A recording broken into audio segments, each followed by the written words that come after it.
Des patrons de bars, de restaurants et d'hôtels qui réclament de pouvoir travailler. C'était ce lundi à Paris. Le secteur de l'hôtellerie-restauration est particulièrement impacté par la crise sanitaire et les mesures de confinement. Ces manifestants comptaient pouvoir rouvrir pour les fêtes de fin d'année, période traditionnellement faste pour eux. Mais leur espoir a été douché par les annonces gouvernementales. Pas de réouverture avant le 20 janvier. Au-delà de cette activité commerciale paralysée, c'est toute l'économie française qui pâtit durablement de la crise du coronavirus. Sur l'ensemble de l'année, le PIB s'est contracté de 9%, selon les chiffres publiés ce lundi par la Banque de France.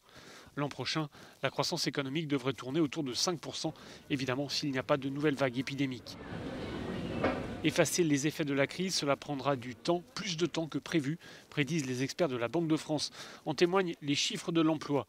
Le taux de chômage, qui a fortement augmenté en 2020, pourrait encore augmenter l'an prochain, 10,4%, avant de redescendre un peu en 2022.